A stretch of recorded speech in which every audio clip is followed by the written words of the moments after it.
What's up everybody, good morning, hope you're all doing great, hope you're having a great start of the week so far, and welcome to this new video on Bitcoin, your daily update. There's enough to talk about regarding Bitcoin yesterday.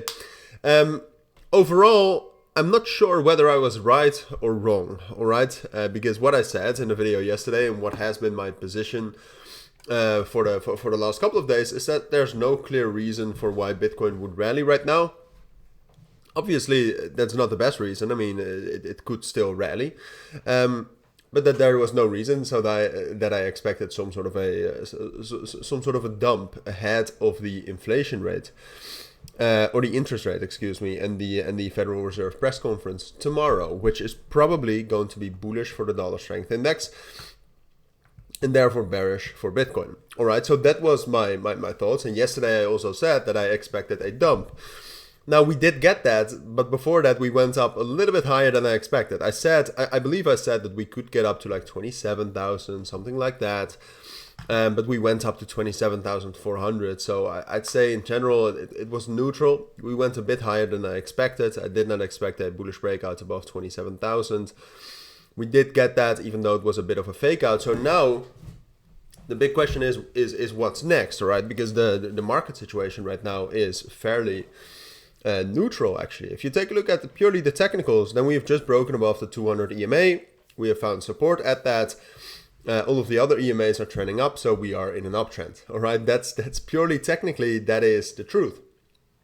But then on the other hand, if you go to the daily time frame, you can clearly see that we are still in a downtrend, that the 200 EMA on the daily was respected, and that there is even more major resistance around 27,500. So the daily time frame is a little bit bearish. My expectation for the interest rate decision tomorrow is still bearish.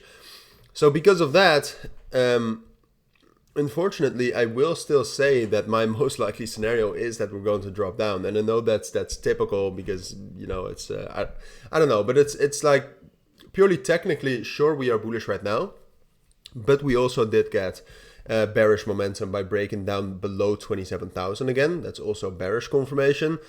So we've had a lot of bullish confirmations, but in general, the fundamentals, I would say, are bearish, and the fundamentals are very, very important. The fundamentals in 2 weeks are probably completely different, all right? So it's not that I expect Bitcoin to continually start falling down, but for now, I would say the fundamentals are still mainly bearish, and then the technicals are very, very neutral in the best scenario.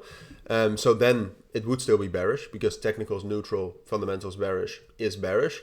And if you argue, I mean, you could argue that the technicals right now are quite strong. That's true. But on the daily time frame, and if you zoom out, there's still so much resistance. And there has also been bearish confirmation that I would say it's still most likely that Bitcoin at some point of time in the next week will drop down towards this level right here, 26,300, and probably also drop down below that to drop down to 25,700. That is the most likely scenario. It could be that we first have some sort of a liquidity spike up to 27,500, and that from there we'll drop down and do something like this. That's a possibility. In the end, it's still Tuesday, and Tuesdays are very volatile. But overall, this is what I expect. All right. So I will, of course, keep you updated on that. Also regarding the fundamentals, that's something we'll talk about a little bit more tomorrow. But for now, this is my take. This is my take on Bitcoin. So if you do have any questions, let me know. But for now, thank you for watching. Take care and bye.